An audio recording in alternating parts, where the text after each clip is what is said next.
श्री भक्तमाल जी की पावन चर्चा, भक्तों का पावन चरित्र श्रवण कर रहे हैं। इस पवित्र महोत्सव के मुख्य यजमान श्री पुष्पराज गिरी जी, सपरिवार सपरिकर उनके समस्त बंधु बांधव, दूर दूर से आए हुए समस्त श्रद्धालु श्रोता बंधुओं, धर्मानुरागी सज्जनों, श्रद्धामयी माताओं, भगवान श्री जगदीश की अकारण करुणा के फलस्वरूप पवित्र पुरुषोत्तम पुरी में विराजमान होकर भगवान के भक्तों के दिव्य मंगलमय चरित्र का हम सभी लोग श्रवण लाभ प्राप्त कर रहे हैं। भगवान की जब विशेष कृपा होती है तो ऐसा सुंदर सुअवसर प्राप्त होता है। सत्संग में आकर के ही ज्ञान वैराग्य की भूमि तैयार होती है। सत्संग में आकर के ही भगवान के स्वरूप का हमें बोध होता है। सत्संग में आकर के ही साधन के स्वरूप का हमें ज्ञान होता है और सत्संग में आकर के ही साध्य के स्वरूप का भी ज्ञान होता है। जीवन में हमें क्या प्राप्त करना है यह भी जानना बहुत आवश्यक। जीवन बीत जाता है, मनुष्य यही नहीं समझ पाता हम जिए किस लिए, इस जीवन का उद्देश्य क्या था। जीवन का उद्देश्य ही हम जीवन भर नहीं समझ पाते। जिए किस लिए और हमें क्या करना चाहिए था और इस जीवन को पा करके हमें क्या प्राप्त करना था, इसका निर्धारण जीवन भर व्यक्ति नहीं कर पाता। सत्संग के अभाव में, सत्संग में आने पर ही इन विषयों का हमें बोध प्राप्त होता है। इसीलिए हमारे आचार्यों ने कहा कि सत्संग में आने पर ही संसार से धीरे धीरे निस्पृहता होगी और निस्पृहता होने पर भगवान की शरण हम ग्रहण करेंगे और भगवान की शरण ग्रहण करने पर कर्मों के बंधन से हम मुक्त होंगे और कर्मों के बंधन से मुक्त होने पर परमानंद को प्राप्त करें। ये क्रम है। सत्संगात् भव निस्पृहो गुरुमुखात् श्रीशं प्रपद्यात्मवान्। सत्संग में आकर सार असार का ज्ञान होने पर संसार से धीरे धीरे निस्पृहता बनती है और तब भगवान की शरण में जाने की त्वरा उत्पन्न होती है। लेकिन भगवान की शरण में सीधे कोई जीव चला जाए, भगवान उसे स्वीकार नहीं करते।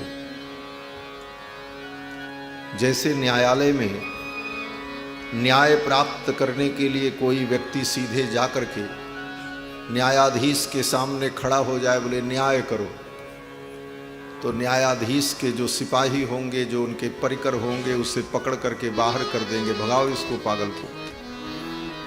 क्यों? बोले न्याय प्राप्त करना है तो उसका एक तरीका है। किसी संविधानविद, संविधान को जानने वाले किसी अधिवक्ता के माध्यम से तुम अपने पक्ष को मेरे सामने रखो, तब मैं विचार करूंगा। और जब कोई संविधान का वेत्ता, संविधान को जानने वाला, कानून की समस्त धाराओं को जानने वाला वह वेत्ता अधिवक्ता, अधिवक्ता का मतलब ही होता है अधिकृत वक्ता, जो न्यायाधीश के सामने बोलने के लिए अधिकृत है। सब नहीं बोल सकते, अधिकृत है। उसके द्वारा जब आपकी विषय वस्तु रखी जाती है तब न्यायाधीश उस पर विचार करते हैं और निर्णय देते हैं। उसी प्रकार भगवान के न्यायालय में, भगवान के दरबार में कोई सीधे शरणागति करे, भगवान को स्वीकार नहीं होती। किसी आचार्य के माध्यम से, किसी सद्गुरु के माध्यम से, किसी संत के माध्यम से, किसी महापुरुष के माध्यम से जब वो भगवान की शरणागति करता है तभी भगवान उसकी शरणागति को स्वीकार करते। संत महापुरुष आचार्य ही परमात्मा के संविधान के वेत्ता हैं। उनको परमात्मा का संविधान, जो वेद शास्त्र है, जो विधि है, जो निषेध है, उसका परिज्ञान है, कानून की धाराओं को उन्होंने पढ़ा है, शास्त्र के सिद्धांत को, और उनके द्वारा जब जीव कोई भगवान की शरण में समर्पित किया जाता है तब उसकी शरणागति को भगवान स्वीकार करते हैं और उस पर विचार करते हैं, उसे क्षमादान देते हैं। इसीलिए आचार्यों ने कहा कि सत्संग में आकर के निष्प्रियता प्राप्त होती है, और फिर भगवान की शरण में जाने की जब इच्छा होती है तो किसी सद्गुरु के माध्यम से उस जीव की शरणागति होती है।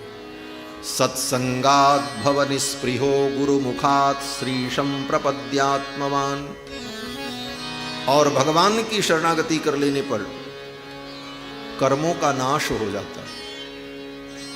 जितने प्रतिबंधक कर्म हैं, पाप और पुण्य, ये दोनों प्रतिबंधक कर्म हैं। पाप भी बंधन का कारण है और पुण्य भी बंधन का कारण है।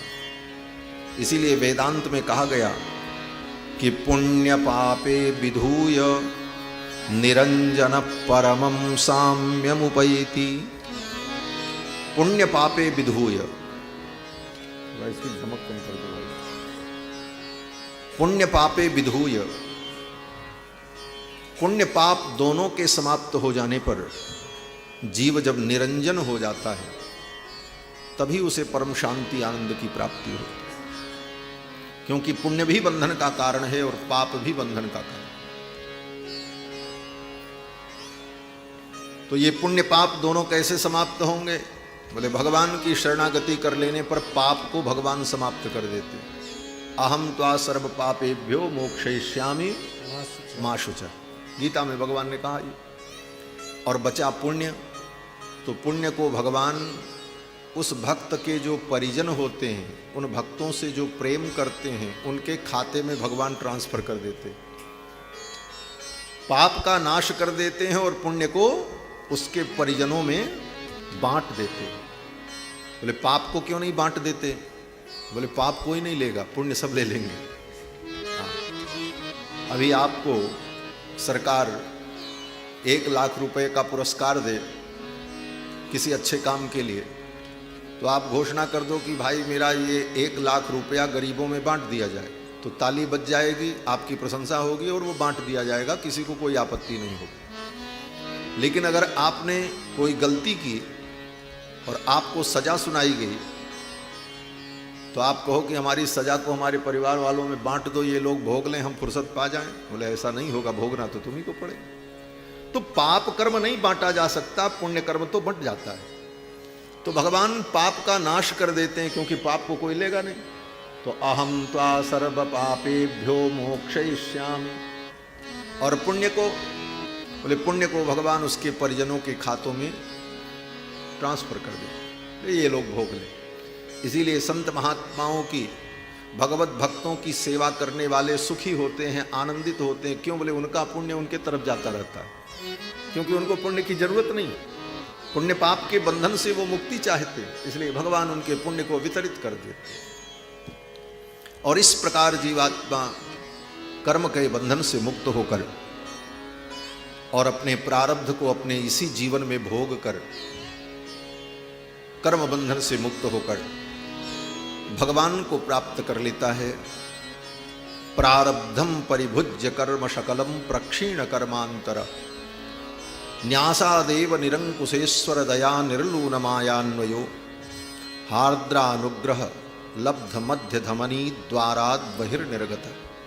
और भगवान के अनुग्रह से, भगवान की करुणा से मध्यम धमनी, जिसे सुषुम्ना नाड़ी कहा जाता है योग शास्त्र में, उस सुषुम्ना नाड़ी के द्वारा उस जीवात्मा का उत्क्रमण होता है और वह शरणागत भक्त भगवान को प्राप्त हो जाता है।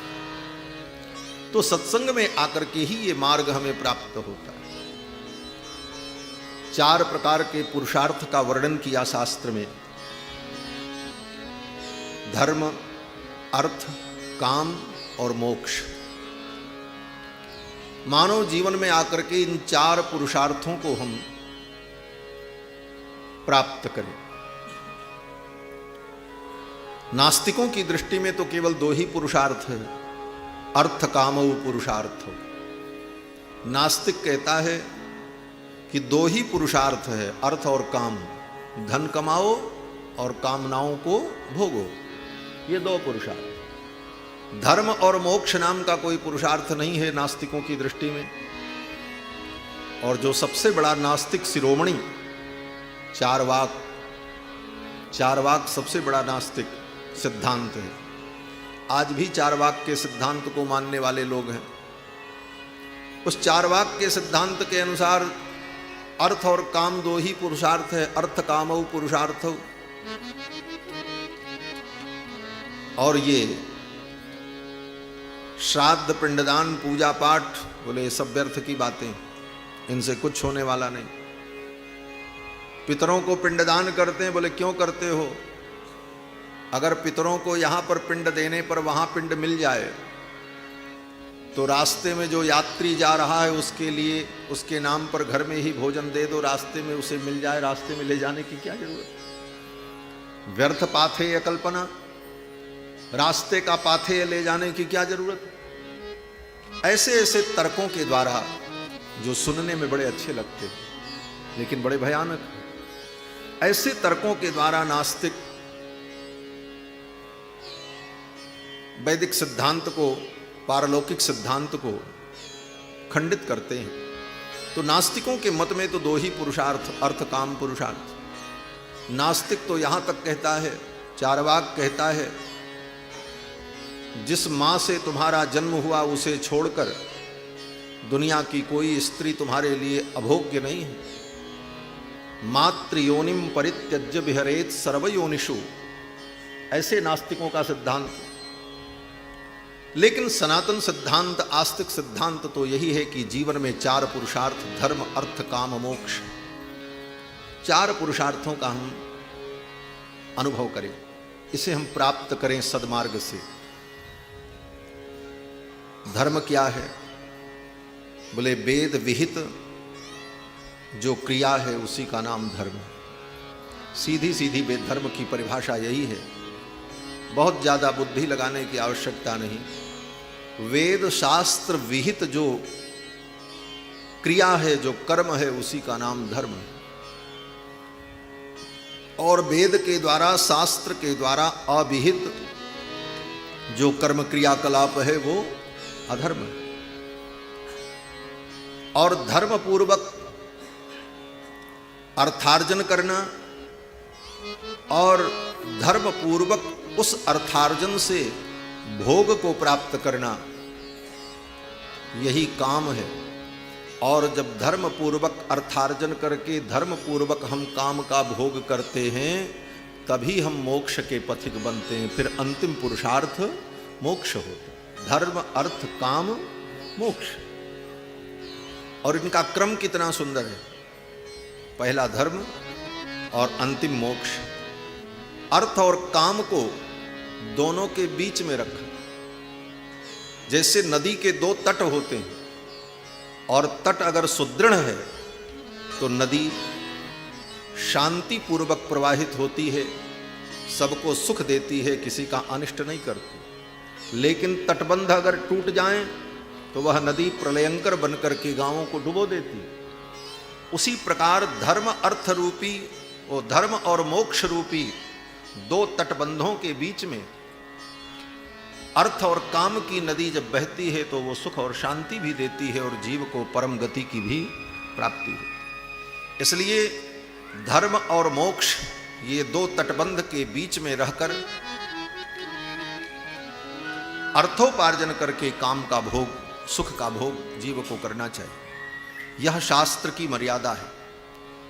लेकिन इससे भी आगे बढ़कर भक्तों ने चिंतन किया कि ये चार पुरुषार्थ जो शास्त्र में कहे गए, ये ठीक है, चार पुरुषार्थ हैं, हमें कोई आपत्ति नहीं। लेकिन लगता है कि इससे भी बड़ा कोई एक पुरुषार्थ है। वह पुरुषार्थ क्या है? बोले पुरुषार्थ का मतलब होता है जिसे प्राप्त करने में बहुत श्रम करना पड़े, बड़ी कठिनाई से मिले, उसे पुरुषार्थ कहते हैं। और पुरुष के द्वारा जो अर्थ है, पुरुष जिसे प्राप्त करना चाहता है, जीव का जो मुख्य प्रयोजन है उसे पुरुषार्थ कहते हैं। तो श्री चैतन्य महाप्रभु जी जो साक्षात जगन्नाथ के ही अपरावतार हैं, इसीलिए श्री जगन्नाथ जी को महाप्रभु कहा जाता है और श्री चैतन्य महाप्रभु जी को भी महाप्रभु कहा जाता है। कभी कभी लोग कंफ्यूज हो जाते हैं। कल हम लोग दर्शन करने गए तो जो दर्शन करा रहे थे वो पंडा जी बोल रहे थे महाप्रभु की ये लीला। तो एक साथ में सज्जन थे, उन्होंने कहा चैतन्य महाप्रभु की। बोले चैतन्य महाप्रभु जी नहीं, ये महाप्रभु जगन्नाथ महाप्रभु, महाप्रभु तो इन्हीं का नाम है और इन्हीं के अपरावतार श्री चैतन्य महाप्रभु जी हैं, इसलिए उनको भी महाप्रभु कहा है। श्री चैतन्य महाप्रभु जी साक्षात भगवान के प्रेम के स्वरूप है, प्रेमावतार। और श्री चैतन्य महाप्रभु जी कहते हैं कि धर्म अर्थ काम मोक्ष ये चार पुरुषार्थ, पुरुषार्थ तो हैं लेकिन मेरे मत में, मेरी भावना के अनुसार, मेरी मान्यता के अनुसार इन चारों पुरुषार्थों से बड़ा पुरुषार्थ प्रेम पुरुषार्थ है। भगवान के चरणों का प्रेम प्राप्त हो, यह सबसे बड़ा पुरुषार्थ। श्री चैतन्य महाप्रभोर्मतमिदं तत्रादरो नापरः प्रेम पुमर्थो महान। श्री चैतन्य महाप्रभु जी कहते हैं भगवान के चरणों का प्रेम ही सबसे बड़ा पुरुषार्थ है। ये सब पुरुषार्थों से ऊंचा पुरुषार्थ है। मोक्ष प्राप्त कर लेने के बाद भी उस मुक्तात्मा की एक ही कामना होती है, भगवान के चरणों का प्रेम हमारा बना। प्रेम उससे भी उत्कृष्ट कोटि का पुरुषार्थ है। अब भगवान के चरणों का वह प्रेम परम पुरुषार्थ कैसे प्राप्त हो, उस प्रेम पुरुषार्थ को प्राप्त करने का उपाय क्या है? और उस प्रेम रूपी पुरुषार्थ के बिना भगवान मिलते नहीं। सब कुछ कर लो लेकिन अगर भगवान के चरणों में प्रेम नहीं है, प्रेम रूपी पुरुषार्थ को आपने जीवन में प्राप्त नहीं किया, तो भगवान को पाना बड़ा कठिन है। श्री बिंदु जी महाराज कहते हैं मोहन प्रेम बिना नहीं मिलता, चाहे कर लो कोटि उपाय। मोहन प्रेम बिना नहीं मिलता, चाहे कर लो कोटि उपाय। मोहन प्रेम बिना नहीं मिलता, चाहे कर लो कोटि उपाय। चाहे कर लो कोटि उपाय, चाहे कर लो कोटि उपाय। चाहे कर लो कोटि उपाय, चाहे कर लो कोटि उपाय। मोहन प्रेम बिना नहीं मिलता, चाहे कर लो कोटि उपाय। मोहन प्रेम बिना नहीं मिलता, चाहे कर लो कोटि उपाय। मिले न जमुना सरस्वती में, मिले न यमुना सरस्वती में, मिले न जमुना सरस्वती में, मिले न यमुना सरस्वती में, मिले न गंगा नहाय, मिले न गंगा नहाय। प्रेम सरोवर में जब डूबे, प्रेम सरोवर में जब डूबे, प्रभु की अलख लखाए। मोहन प्रेम बिना नहीं मिलता, चाहे कर लो कोटि उपाय। मोहन प्रेम बिना नहीं मिलता, चाहे कर लो कोटि उपाय। मिले न पर्वत में निर्जल में, पर्वत में निर्जन में, मिले न पर्वत में निर्जन में, मिले न पर्वत में निर्जन में, मिले न वन भर माय, मिले न वन भर माय।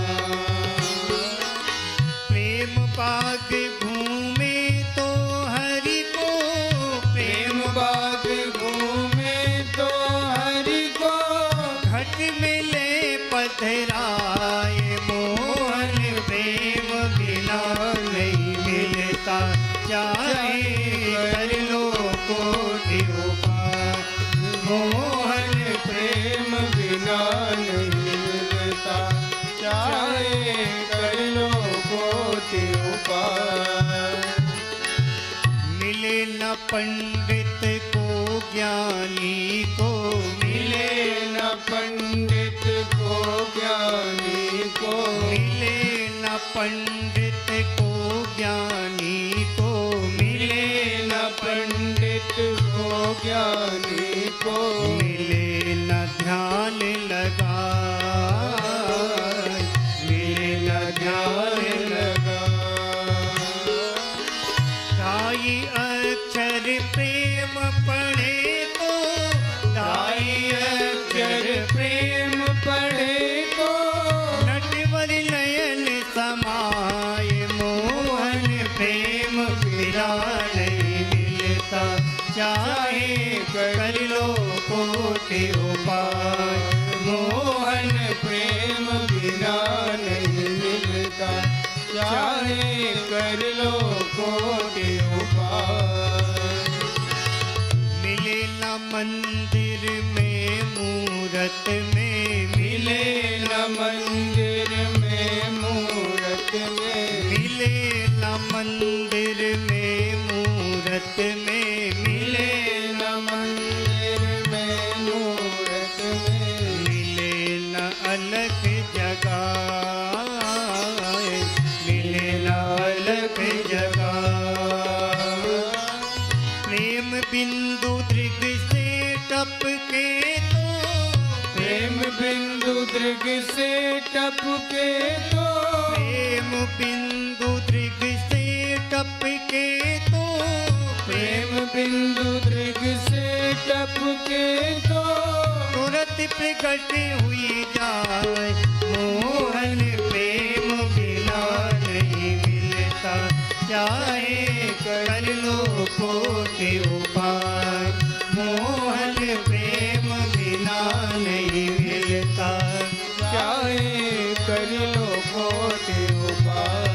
चाहे कर लो कोटि उपाय, चाहे कर लो कोटि उपाय, चाहे कर लो कोटि उपाय, चाहे कर लो कोटि उपाय। मोहन प्रेम बिना नहीं मिलता, चाहे कर लो कोटि उपाय, मोहन प्रेम बिना नहीं मिलता, चाहे कर लो कोटि उपाय। चाहे कर लो कोटि उपाय, चाहे कर लो कोटि उपाय, चाहे कर लो कोटि उपाय, चाहे कर लो कोटि उपाय। भगवान के चरणों का प्रेम जीवन में प्राप्त हो, यही परम पुरुषार्थ। इस पद में श्री बिंदु जी महाराज ने जो जो बातें कही, उसका गलत अर्थ मत समझना। बहुत लोग कभी कभी उल्टा ही समझ लेते हैं। मिले न मंदिर में मूरत में, बोले तो मंदिर जाना बंद, भगवान की पूजा बंद। बोले ये तात्पर्य नहीं है इसका। मिले न जमुना सरस्वती में, मिले न गंग नहाए, बोले अब नदी नहाना बंद, तीर्थों में जाना बंद। बोले ऐसा नहीं। तात्पर्य इसका यह है कि ये सब करते हुए अगर भगवान के चरणों में प्रेम नहीं है, इन कर्मों को, मंदिर में जाना, भगवान की पूजा करना, गंगा में डुबकी लगाना, तीर्थों में जाना, इसको केवल अगर आप औपचारिकता समझते हो, फॉर्मेलिटी समझते हो, तो फिर इस सब के करने से कुछ होने वाला प्रेम होना चाहिए। इसीलिए गोस्वामी जी ने कहा राम ही केवल प्रेम प्यारा। राम ही केवल प्रेम प्यारा, राम ही केवल प्रेम प्यारा। ज्ञानी लेहु जो ज्ञान निहारा, ज्ञानी लेहु जो ज्ञान निहारा, ज्ञानी लेहु जो ज्ञान निहारा, ज्ञानी लेहु जो ज्ञान निहारा। राम ही केवल प्रेम प्यारा, राम ही केवल प्रेम प्यारा, राम ही केवल प्रेम, भगवान को केवल प्रेम प्रिय है और वह प्रेम हमारे जीवन में उपजे, यही परम पुरुषार्थ है। और वो प्रेम हमारे जीवन में कब उपजेगा? बोले जब भगवान के प्रेमियों के चरित्र को हम सुनेंगे। यही भूमिका बताने के लिए इतनी बात नहीं। भगवान के प्रेमियों से मिलेंगे, भगवान के प्रेमियों के पास बैठेंगे, उनका दर्शन करेंगे, उनके चरित्र को सुनेंगे, उनकी सेवा करेंगे, तो हमारे हृदय में भी प्रेम का अंकुर प्रकट हो जाएगा। प्रमाण बोले रामायण में प्रभु श्री राम का पावन चरित्र है और भगवान के भक्तों का भी चरित्र है। श्री लक्ष्मण जी का चरित्र, श्री भरत जी का चरित्र, श्री हनुमान जी का चरित्र। और भगवान के उन भक्तों में श्री भरत जी महाराज जो भगवान के परम प्रेमी हैं, प्रेमावतार ही हैं। उन भरत जी के विषय में गोस्वामी तुलसीदास जी कहते हैं कि भरत जी के चरित्र को, भगवान के इन प्रेमी भक्त के चरित्र को अगर कोई सुनता है तो उसका फल क्या है? गोस्वामी जी कहते हैं भरत चरित कर नेम तुलसी जे सादर सुनहि, सी राम पद प्रेम अवसि होई भवरस बिरह। भगवान के भक्त का चरित्र अगर सुनते हो तो राम जी के चरणों का प्रेम अवश्य प्राप्त होगा। ये सिद्धांत हुआ, ये सिद्धांत स्थापित किया कि भरत चरित कर नेम तुलसी जे सादर सुनहि। केवल भरत जी का ही चरित्र नहीं, जो भरत के समान भगवान के प्रेमी भक्त हैं उनका भी चरित्र, भक्तों का चरित्र। और वह चरित्र भगवान के चरणों का हमें प्रेम प्रदान करता है, भक्तों का दर्शन हमारे हृदय में प्रेम पैदा करता है। श्री उद्धव जी महाराज बहुत बड़े ज्ञानी, भगवान ने कहा ये ज्ञानी तो बहुत बड़े हैं, उद्धव जी थोड़े प्रेमी बन जाते तो अच्छा होता। सूखा ज्ञान अच्छा नहीं होता। न शोभते ज्ञानमलम निरंजनम, श्रीमद् भागवत में वेद व्यास जी कहते हैं शुष्क ज्ञान की शोभा नहीं होती। भगवान के विषय में तथ्यात्मक ज्ञान हो जाए, वेद शास्त्र के द्वारा परिमार्जित विशुद्ध ज्ञान उत्पन्न हो जाए, लेकिन प्रेम न हो, बोले वो ज्ञान शुष्क है, सूखा है। इसीलिए वेदांतियों का ज्ञान बड़ा कड़ुआ होता है। कहते हैं ईर्षा खाज घरी धरी गेरुन में वेदांतिन के वासे। इस गेरुए कपड़े में भी बड़ी ईर्ष्या पैदा हो जाती है। एक संत हुए काष्ठ जी हुआ स्वामी, बड़े अद्भुत संत थे, बड़े विद्वान थे महाराज, वेद वेदांत सब पढ़ा, शास्त्रार्थ महारथी थे और जहां चलते थे सबसे लड़ते भिड़ते चलते थे, सबको शास्त्रार्थ में पराजित करना। विद्या परहित के लिए होनी चाहिए, दूसरे को दुख देने के लिए नहीं, विवाद के लिए नहीं।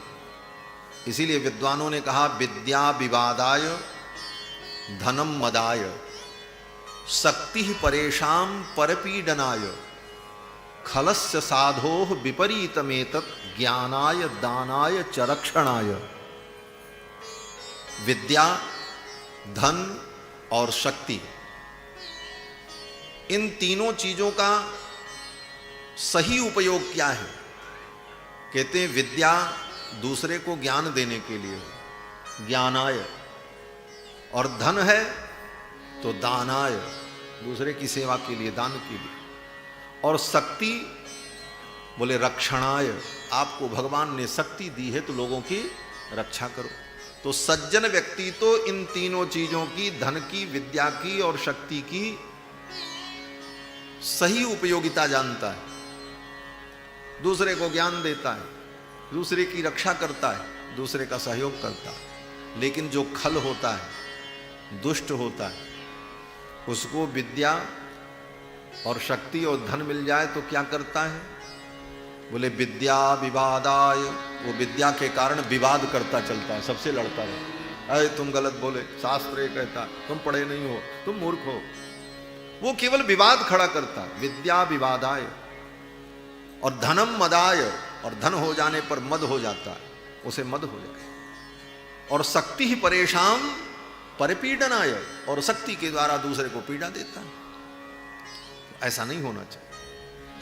इसीलिए वाल्मीकि रामायण में महर्षि वाल्मीकि ने कहा कि विद्या पढ़ करके जो केवल दूसरों की कमी ढूंढते हैं, दूसरों का अपमान करते हैं, वो विद्वान तो होते हैं लेकिन वो राक्षस होते हैं।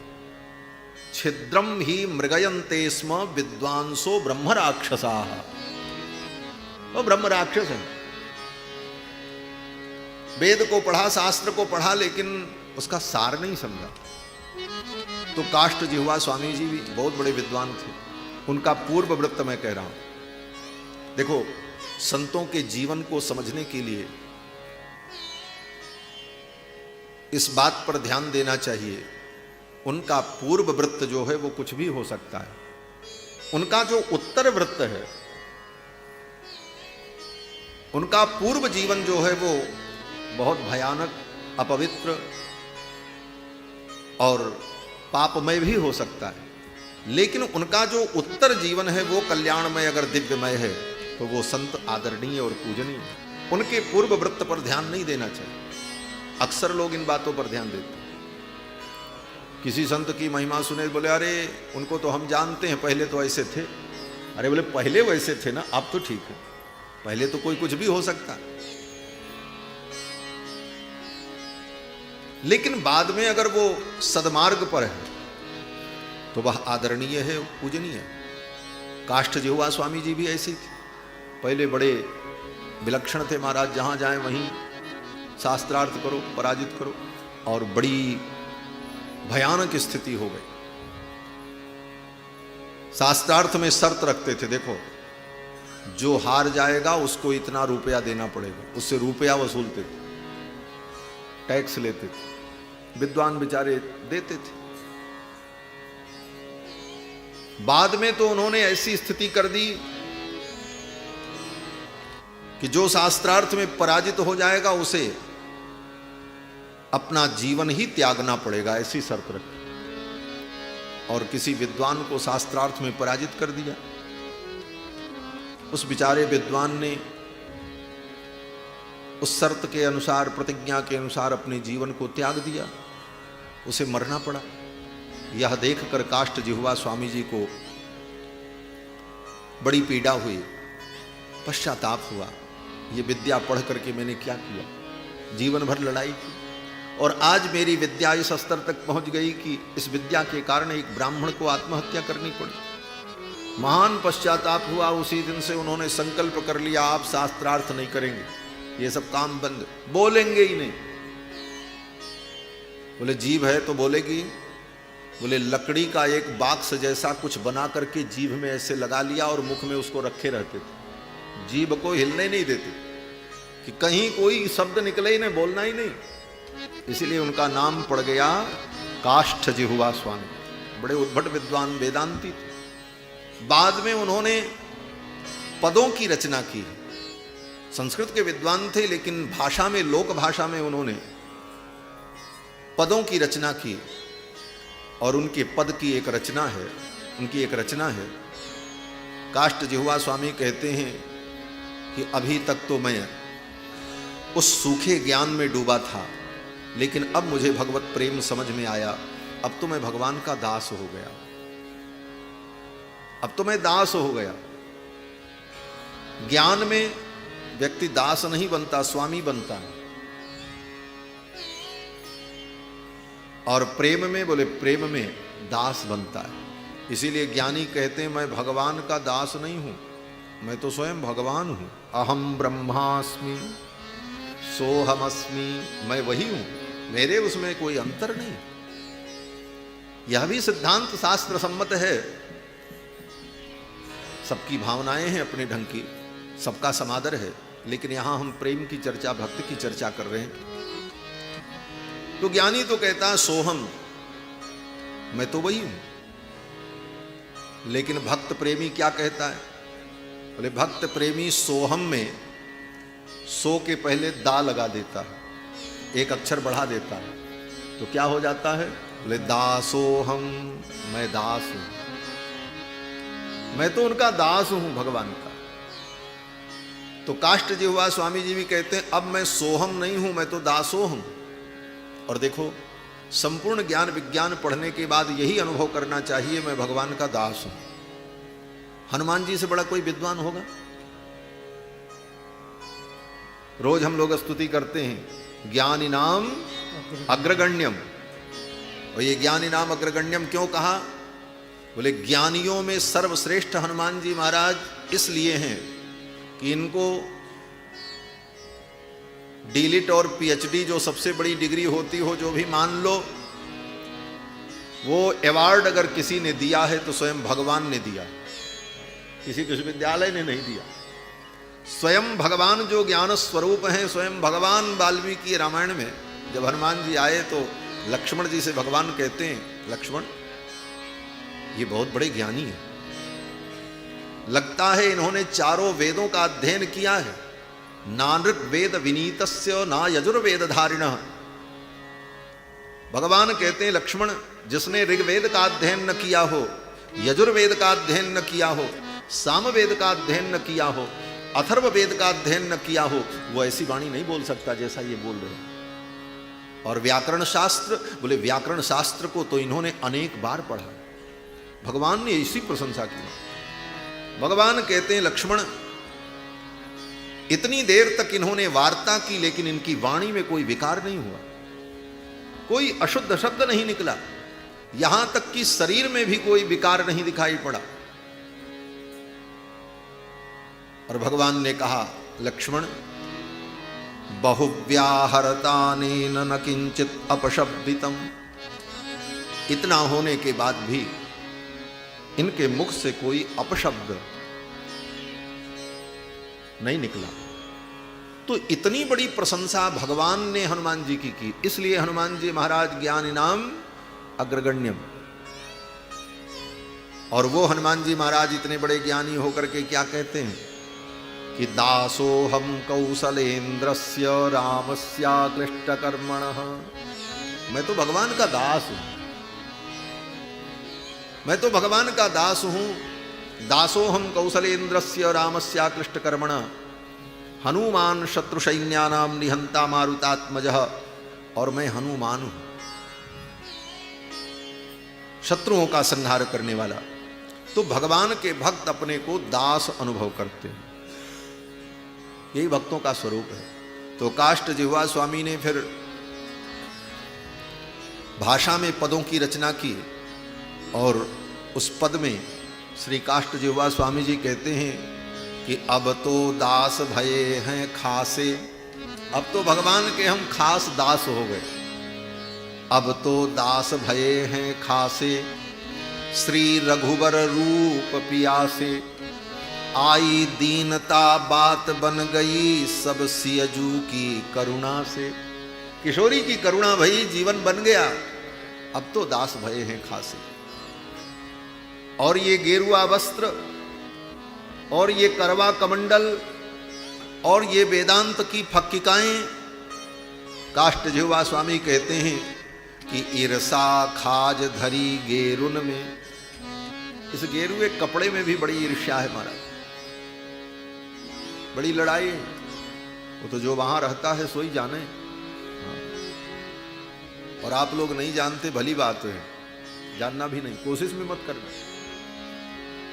ईर्ष्या खाज धरी गेरुन में वेदांतिन के वासे। अब तो दास भये हैं खासे, सियबर रूप पियासे। तो भगवान के दास बनकर भगवत प्रेम को प्राप्त किया। श्री काष्ठजिह्वा स्वामी जी महाराज ने कहने का भाव कि वेद वेदांत के शुष्क ज्ञान से आनंद नहीं आता जब तक वो प्रेम में भीगा न हो। इसीलिए वेद व्यास जी कहते हैं कि न शोभते ज्ञानमलम निरंजनम, निरंजन ज्ञान की शोभा नहीं होती। प्रेम से पगा हुआ जो ज्ञान है वही ज्ञान, वही कर्म, वही आचार रसमय बनता है। इसीलिए मंदिर में भी जाओ, भगवान की पूजा भी करो, गंगा भी नहाओ, लेकिन इन सारी क्रियाओं को प्रेम से भिगो। प्रेम की प्रधानता है। जैसे रसगुल्ला होता है, रसगुल्ला में सबसे ज्यादा महत्वपूर्ण क्या होता है बोले, जो खाते हैं छेने का गोला। लेकिन वो रसगुल्ला तभी है जब उसके भीतर भी रस हो, बाहर भी रस हो, रसोई में डूबा हो। और रस न हो तो फिर वो रसगुल्ला ही नहीं है। उसी प्रकार ज्ञान विज्ञान कितना भी दिव्य हो, लेकिन वो प्रेम रस में डूबा नहीं हो तो वो फिर रसगुल्ला नहीं है। इसलिए भगवत प्रेम, तो भगवान के चरणों का प्रेम तभी प्राप्त होगा जब भगवत प्रेमियों का हम संग करें। उद्धव जी बड़े ज्ञानी, और श्री उद्धव जी महाराज को भगवान ने सोचा ये थोड़े प्रेमी हो जाए। छेना तो बहुत,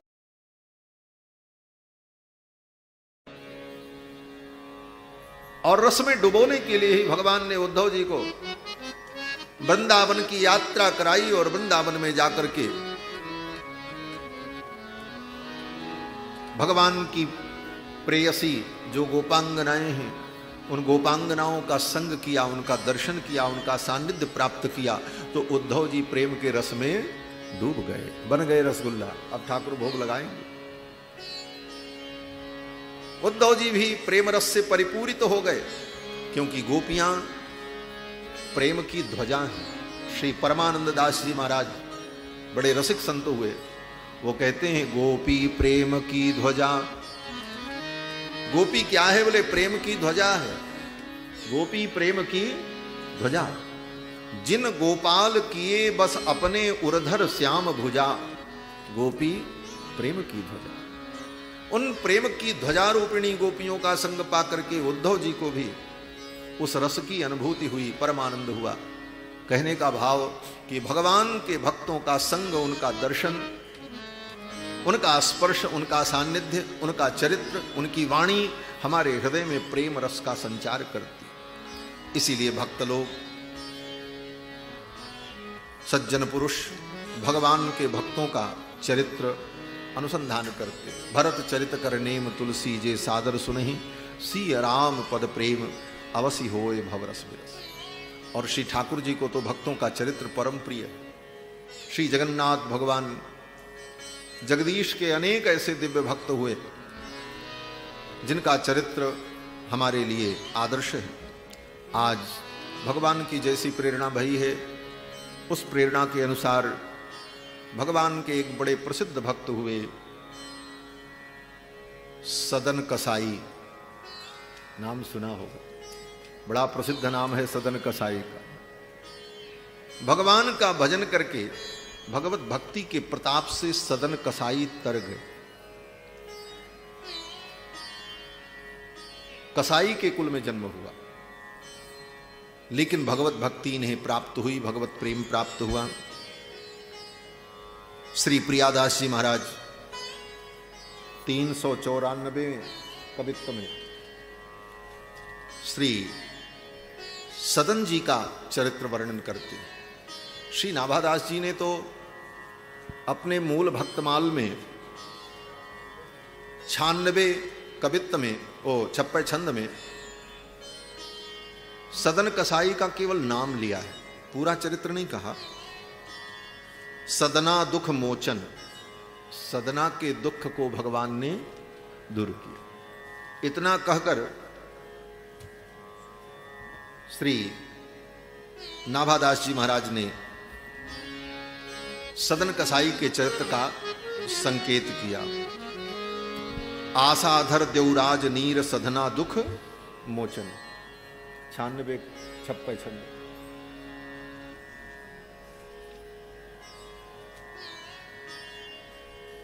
छानबे 56 छंद पे आइए।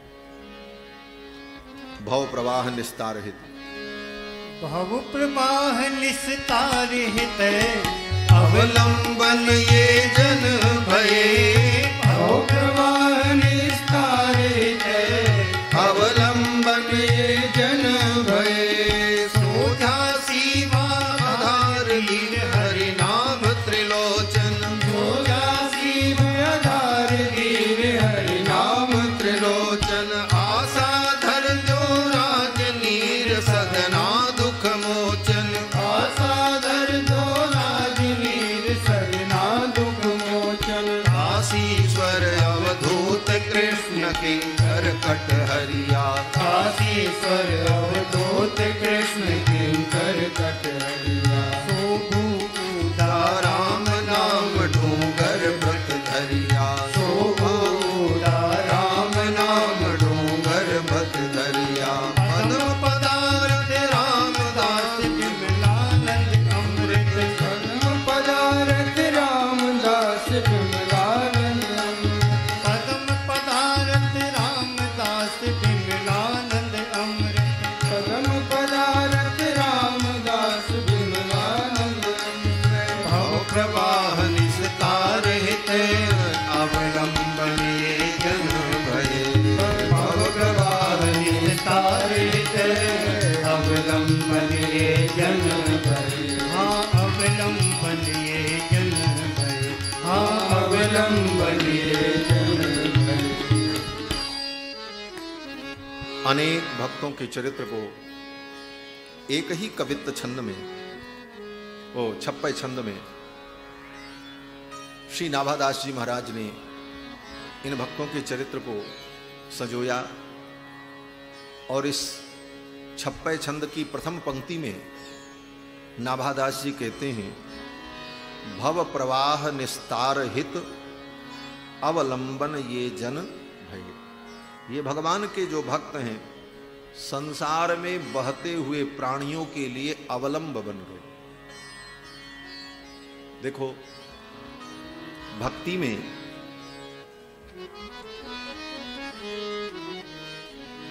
निराशा भक्ति में आगे नहीं बढ़ने देती।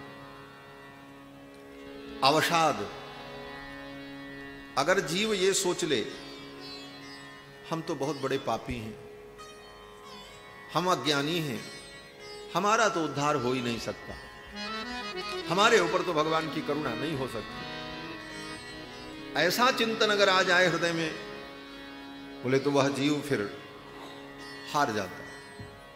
फिर वह जीव भगवान की भक्ति में, प्रेम में आगे बढ़ने की कोशिश ही नहीं कर पाता। वो सोच लेता हम नहीं कर पाएंगे। यह भी एक दुर्गुण है, दोष है। भगवान श्री रामानुजाचार्य ने ब्रह्म सूत्र के श्री भाष्य में 7 साधन का निरूपण किया है। इन 7 साधनों से भक्ति, भगवत प्रेम हमारे जीवन में प्रकट होता है।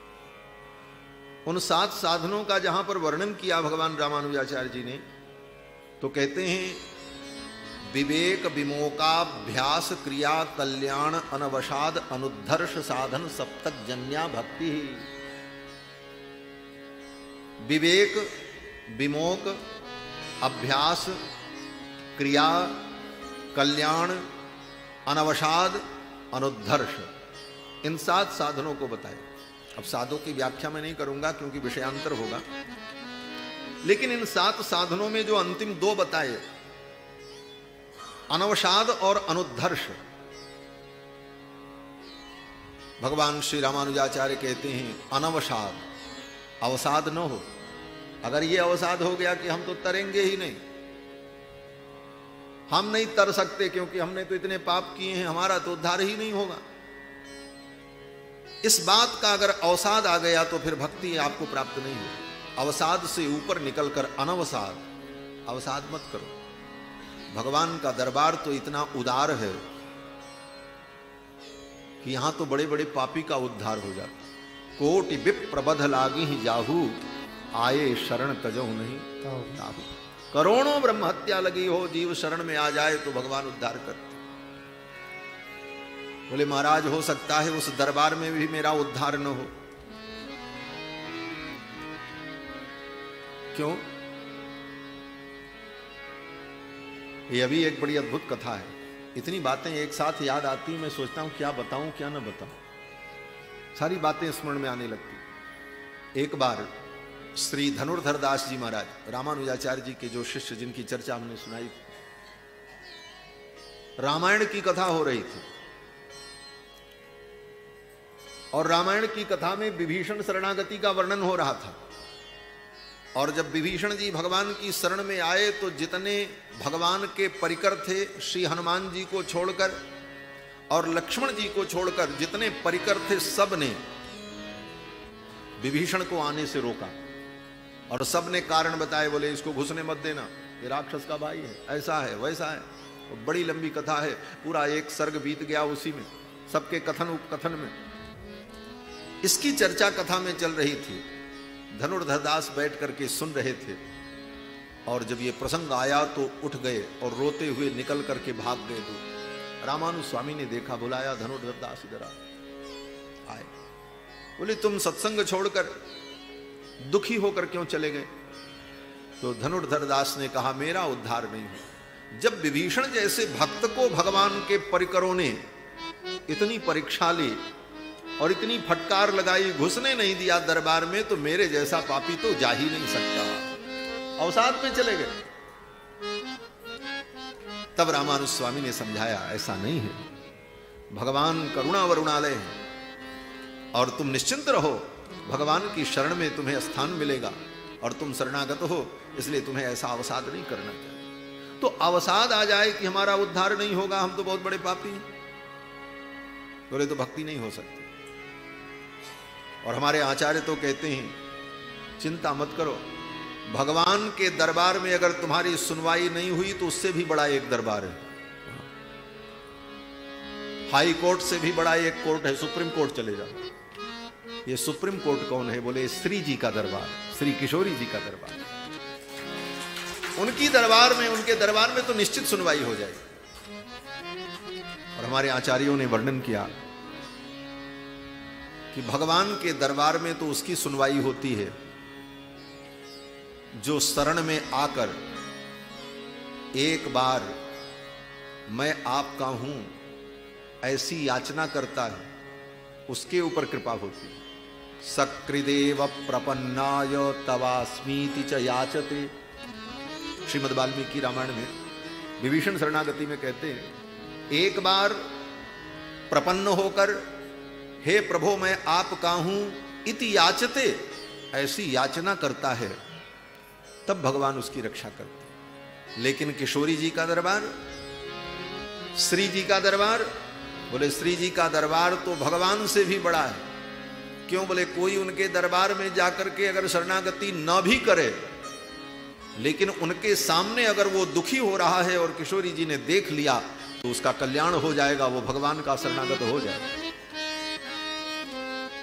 उदाहरण, रे मातर मैथिली राक्षसीस्त्वयि तदैवार्द्रापराधास्त्वया रक्षन्त्या पवनात्मजा लघुतरा रामस्य गोष्ठी कृता।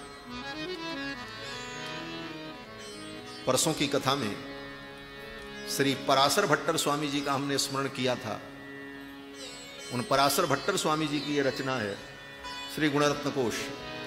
श्री जी के गुणों का वर्णन करते हुए कहते हैं, हे देवी, हे मैथिली, हे जानकी, आपने तो राम जी के दरबार को भी छोटा बना दिया। आपका दरबार सुप्रीम कोर्ट हो गया और राम जी का दरबार हाई कोर्ट हो गया। रामस्य गोष्ठी लघुतराकृता, राम की गोष्ठी को, उनके दरबार को आपने लघुतर बना दिया, छोटा बना दिया। आपका दरबार सबसे बड़ा दरबार। क्यों? तो श्री पराशर भट्टर स्वामी जी कहती हैं, मातर मैथिली राक्षसीस्त्वयि तदैवार्द्रापराधास्त्वया रक्षन्त्या पवनात्मजा लघुतरा रामस्य गोष्ठी कृता। काकम तम च विभीषणम शरण मृत्यु क्षमौ रक्षतः सान सांद्र महागस सुख यतुक्षांति स्तवाकस्मिकी। श्री पराशर भट्ट स्वामी जी कहते हैं, हे भगवती, हमने देखा है भगवान के दरबार में तो जयंत की रक्षा हुई, विभीषण की रक्षा हुई, काकम तम च विभीषणम, लेकिन कब? बोले शरण मृत्यु क्षमौ रक्षता, शरण में आकर के उन्होंने कहा कि मैं आपका हूं, मेरी रक्षा करो तब। लेकिन आपके दरबार में, आपके दरबार में हमने देखा है, उन राक्षसियों को देखा है। कौन सी राक्षसियां? बोले लंका की राक्षसियां, जो जानकी जी की रक्षा में नियुक्त थीं। रावण ने उनको नियुक्त कर रखा था और सब बड़ी दुष्टा थी। उन राक्षसियों ने जानकी जी का घोर अपराध किया था।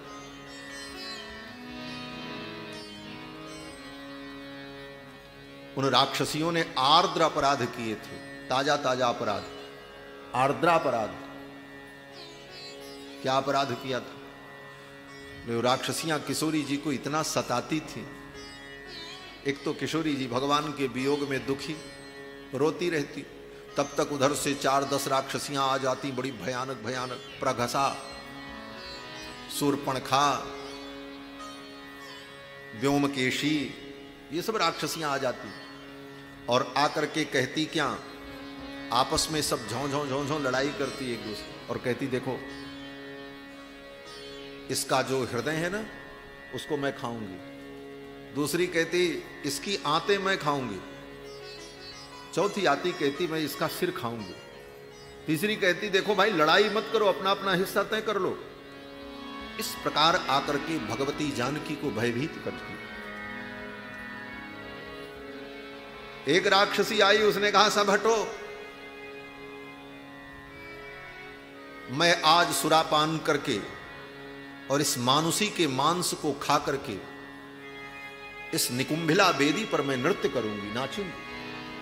ऐसी ऐसी राक्षसी हमारा। मानुषीम मांस मास्वाद्य नृत्यामोथ निकुंभिलाम, इस निकुंभिला बेदी पर मैं नृत्य करूंगी इसके मांस को खा करके। और जानकी जी को जाकर के पकड़ लेते। जानकी जी भयभीत हो गए। ये सब दृश्य हनुमान जी ने अपनी आंखों से देखा था। जब लंका गए थे, वृक्ष पर बैठे थे, ये सब चल रहा था नाटक। हनुमान जी के मन में बड़ा क्रोध था। जब रावण पर विजय हो गई, रावण का वध हो गया, भगवान ने हनुमान जी से, वानरों से कहा जाओ जानकी जी को आदर पूर्वक लेकर के आओ। हनुमान जी जब गए तो देखा वो सब राक्षसियां जहां तहां खड़ी थी। हनुमान जी की जब दृष्टि गई तो हनुमान जी ने कहा, मां सब काम तो हो गया लेकिन एक काम बाकी है। बोले क्या? बोले सबको दंड मिल गया लेकिन इन राक्षसियों को दंड नहीं मिला जिन्होंने आपको इतना दुख दिया। आप आज्ञा करो, मैं इनको दंड देना चाहता हूं। क्या दंड? हनुमान जी ने कहा, मैं इनका चित्रवध करना चाहता हूं। बोले चित्रवध क्या होता है? बोले चित्रो विचित्रो वधः, चित्रवध बड़ा विचित्र वध होता है। जैसे पुलिस विभाग में 3rd डिग्री दी जाती है, उसी को समझ लो। तड़पा तड़पा करके किसी को मारना, इसी को चित्रवध कहते हैं। हनुमान जी ने कहा, मैं इन राक्षसियों का चित्रवध करना चाहता हूं, आप आज्ञा करो, क्योंकि आपको इन्होंने बहुत सताया है। हनुमान जी ने जब ऐसा कहा तो राक्षसियां कांपने लगी, अब हमारी रक्षा कौन करे? और इतना विवेक भी नहीं उन राक्षसियों को कि मैं जानकी जी की शरण में चली जाऊं, शायद ये करुणामयी कृपा कर दी। जानकी जी की शरण में भी नहीं गई और थरथर कांप रही थी, लेकिन उनको देखकर जानकी जी के हृदय में करुणा उत्पन्न हुई और जानकी जी ने हनुमान से कहा, हनुमान मैं तो जानती थी कि तुम बुद्धिमताम वरिष्ठम हो, ज्ञानी नाम अग्रगण्यम हो, सकल गुण निधानम हो, लेकिन आज मुझे पता चला कि तुम बंदर के बंदर ही हो। वहां पर जानकी जी ने हनुमान जी को प्लवंगम यही कहा। प्लवंगम माने बंदर।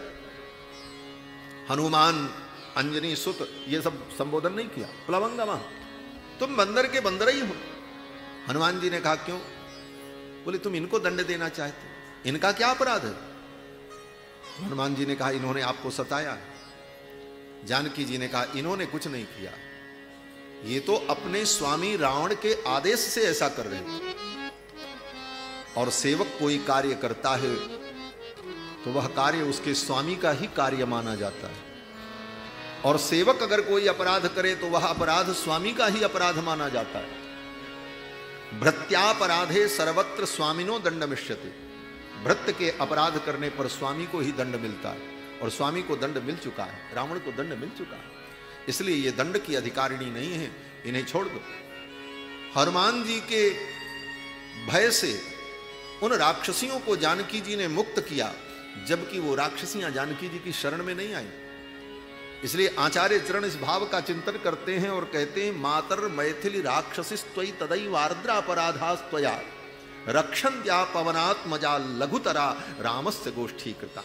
राम के दरबार को तो जानकी जी के दरबार ने आज छोटा बना दिया। तो भगवान की शरण में जीव आए, निश्चिंत होकर के आए, रक्षा होगी अवसाद से मुक्त होकर।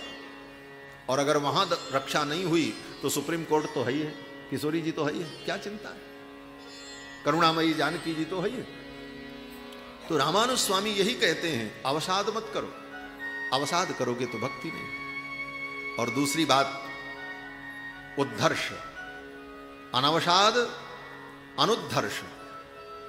भगवान की भक्ति करते हुए इतने फूले भी मत समाओ कि अब तो हमने सब कुछ कर लिया है, हम तो बहुत अच्छा कर रहे हैं, हमने बहुत भक्ति की, खूब नाम जपते हैं, खूब भगवान का भजन करते हैं, ये भाव भी ना आने पावे, अति उत्कर्ष का ये भावना भी ना हो, अनुद्धर्ष, उद्धर्ष न हो, और अवसाद भी न हो। अवसाद से मुक्त होकर और उद्धर्ष न हो हमारे हृदय में कि हमारे द्वारा बहुत कुछ हो रहा है, तब भक्ति सफल होती। तो इस छप्पे छंद में श्री नाभादास जी कहते हैं भव सागर निस्तार हित अवलंबन ये जन भय। सदन कसाई जैसे भक्त हमारे लिए अवलंब है। क्या अवलंब है? बोले मन का अवलंब। हम सब साधन से हीन हैं, हमारा उद्धार कैसे हो? बोले तो सदन कसाई के चरित्र का चिंतन करो। जब सदन कसाई का उद्धार हो सकता है तो हमारा भी उद्धार हो सकता है। यही अवलंब, भव प्रवाह निस्तार हित अवलंबन ये जन भय। सदन कसाई के चरित्र का विस्तार करते हुए प्रियादास जी कहते हैं कि सदन जी का जो चरित्र है, इनकी जो भक्ति है, वो भक्ति की कसौटी है। जैसे कसौटी पर सोना कसने पर सोना की शुद्धता की परख हो जाती है, उसी प्रकार सदन कसाई की भक्ति कसौटी पर कसी हुई खरी भक्ति है। सदन कसाई ताकिनी की कैसे आई, जैसे सदन कसाई ताकिनी की कैसे आई, जैसे मारा बानी सोने की कसौटी कैसे आई है। सदना कसाई ताकिनी की कैसे आई, जैसे मारा बानी सोने की कसौटी कैसे आई है। मारा बानी सोने की कसौटी कैसे आई है। सदन कसाई जी का चरित्र भक्ति की कसौटी पर खरा उतरा। प्रियादास जी कहते हैं सदन कसाई का जन्म ही कसाई के कुल में हुआ था, लेकिन पूर्व जन्म के संस्कार के कारण भगवान के चरणों में भक्ति थी और दया का भाव था। कसाई में दया नहीं होती, लेकिन इनके अंदर दया का भाव था। कारण क्या था? बोले पूर्व जन्म के इनके संस्कार बहुत अच्छे थे। पूर्व जन्म के संस्कार से भी भक्ति में, भगवान के चरणों के अनुराग में प्रभाव पड़ता है। भागवत में कथा है गजराज की। गजराज जब डूबने लगा, सारे प्रयास उसके व्यर्थ हो गए, तब उसने भगवान को पुकारा। मूल बात यही है। और जब भगवान को पुकारा तो वहां पर महाराज परीक्षित ने पूछा है सुखदेव जी से कि महाराज ये तो हाथी था, इसको भगवान की याद कैसे आ गई, पशु था। तो वहां पर उत्तर दिया सुखदेव जी ने, प्राग जन्मनि अनुशिक्षितम, प्राग जन्मनि अनुशिक्षितम, पूर्व जन्म के संस्कार के कारण भगवान की याद आ गई। नहीं तो हाथी को भगवान की याद, भगवान क्या होते हैं उसको क्या पता, पशु था। लेकिन पूर्व जन्म के संस्कार के कारण भगवान की याद आ गई। तो अजामिल के भी पूर्व जन्म के संस्कार बहुत अच्छे थे, लेकिन थोड़ी सी गलती के कारण पशु बनना पड़ा, ओ कसाई बनना पड़ा। जैसे गजराज का संस्कार बहुत अच्छा था, ये गजराज पूर्व जन्म में राजा था, भगवान विष्णु का परम भक्त था और भगवान की पूजा कर रहा था। और तब तक गुरुजी आ गए। गुरुजी आए तो उठ करके उनका स्वागत नहीं किया, भगवान की पूजा में लगा रहा। गुरुजी नाराज हो गए और गुरुजी ने शाप दे दिया, बोले हाथी जैसे बैठे हो जाओ, हाथी हो जाओ। गुरु गोविंद दोऊ खड़े काके लागू पाए, ये प्रश्न वहीं उपस्थित हो गया। भगवान की पूजा कर रहा था, तब तक गुरुजी आ ही गए। अब किसको प्रणाम करे, किसको छोड़े, किसकी तरफ जाए। तो उत्तर दिया है, बलिहारी गुरु आपने जिन गोविंद दियो बता। गुरु की बलिहारी उनकी चरण में जाना चाहिए, लेकिन राजा को यह समझ में नहीं आया, वो भगवान की पूजा में लगा रहा। गुरुजी नाराज हो गए और गुरुजी ने शाप दे दी, जाओ हाथी हो। थोड़ी सी गलती, बाकी संस्कार उसके बहुत अच्छे थे। वही संस्कार जागृत हो गए, भगवान की याद आ गई। सदन कसाई के साथ भी यही स्थिति थी। सदन कसाई पूर्व जन्म में बहुत ही अच्छे कर्मकांडी विद्वान ब्राह्मण थे, काशी में रहते थे, वेद शास्त्र के पंडित थे। और एक बार मौन होकर के बैठे थे, मौन व्रत लिया था और बड़े सत्यनिष्ठ थे, सत्य बोलते थे, मन बचर कर्म से सत्य का पालन करते थे, कभी झूठ जीवन में नहीं बोले। तब तक उधर से कोई गाय भागती हुई गई, कोई कसाई उस गाय को पकड़ने जा रहा था, गाय निकल गई। वो कसाई आया, उसने पूछा इधर से गाय गई, तो मौन थे, बोल तो सकते नहीं थे, इशारा कर दिया इधर गई। कसाई गया, गाय को पकड़ लिया और गाय को काट दिया। उस गऊ की हत्या में इनका भी अंश आ गया। क्यों? बोले इन्होंने इशारा किया था। बोले सत्य बोला था उन्होंने, सत्य तो बोलना ही चाहिए। बोले सत्य बोलना चाहिए, लेकिन ऐसा सत्य नहीं बोलना चाहिए जिस सत्य के बोलने पर महान अनर्थ हो जाए। सत्यम ब्रूयात प्रियम ब्रूयात न ब्रूयात सत्यम अप्रियम। सत्य बोलना चाहिए, लेकिन ऐसा सत्य नहीं बोलना चाहिए जो अप्रिय हो। न ब्रूयात सत्यम अप्रियम, अप्रिय सत्य नहीं बोलना चाहिए। और गाय के लिए, ब्राह्मण के लिए, संतों की रक्षा के लिए, प्राणियों की रक्षा के लिए अगर कहीं झूठ भी बोलना पड़ जाए तो वह झूठ सत्य से भी श्रेष्ठ होता है। श्रीमद् भागवत में शुक्राचार्य जी महाराज इस नीति का वर्णन करते हैं, राजा बलि की कथा के प्रसंग में, कि स्त्रीषु नर्म विवाहे च वृत्यर्थे प्राण संकटे गो ब्राह्मणार्थे हिंसायां नानृतम स्यात् जुगुप्सितम। स्त्रीषु, अगर स्त्री से कोई बात छिपा ले, न बतावे, तो झूठ बोलने का कोई पाप नहीं लगता है। क्यों? बोले कोई जरूरी नहीं है कि सब बात सबको ही बताई जाए। देखो भाई, स्त्रियां यहां बैठी, नाराज न होना कि गुरुजी यही सिखा रहे हैं इन पुरुषों को। हम नहीं सिखा रहे हैं, शुक्राचार्य जी ने कहा, ये शुक्राचार्य जी की नीति। शुक्राचार्य जी कहते हैं स्त्रियों से अगर कोई बात झूठ बोल दे तो कोई बात नहीं, और नीति शास्त्र भी कहता है कि स्त्रियों के मनोभाव को जानने के लिए प्रच्छन्न वृत्ति का आश्रय लेना चाहिए। प्रच्छन्ना सस्यते वृत्ति ही स्त्रीणाम भाव परीक्षणे। यहां कहीं निंदा आलोचना की बात नहीं है, ये एक व्यवहार है, संसार का एक धर्म है। तो अगर ऐसी कोई स्थिति बने तो वहां पर कोई बात छिपा ली जाए तो कोई अपराध नहीं। स्त्रीषु नर्म, नर्म माने मजाक, हंसी, विनोद, हंसी और विनोद में अगर कोई बात कही जाए तो उसमें झूठ का कोई दोष नहीं हो। वृत्त्यर्थे प्राण संकटे, प्राण संकट आने पर, वृत्ति के नाश होने पर अगर कुछ ऐसा कह दिया जाए जो असत्य हो तो कोई बहुत बड़ा दोष नहीं है। गौ ब्राह्मणार्थे हिंसायाम, गौ ब्राह्मण की रक्षा के लिए अगर झूठ बोलना पड़ जाए तो वह झूठ सत्य से भी श्रेष्ठ है। लेकिन ये पंडित जी सत्य की रक्षा के चक्कर में इशारा कर दिया, बोले इधर गई है, क्यों झूठ बोले। कसाई ने जाकर के गाय को मार दिया। उस गाय के वध का जो पाप था वो पाप इनको भी लगा।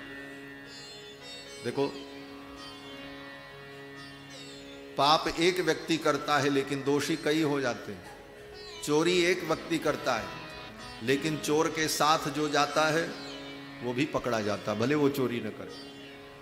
चोर जिसके घर ठहरता है, जो उसको आश्रय देता है, वो भी पकड़ा जाता है। चोरी का माल जिसके घर बरामद हो वो भी पकड़ा जाता है। कई भागीदार बन जाते।